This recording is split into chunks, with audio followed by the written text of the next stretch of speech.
गुरु म्हणजे केवळ व्यक्ती नव्हे, तर अज्ञानातून ज्ञानाकडे नेणारे चैतन्य.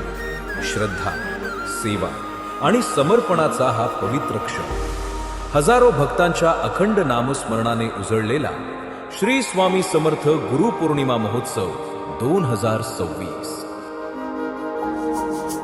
जीव हा तुझ्या सेवेशी अर्पिला समर्था, तूच माय बाप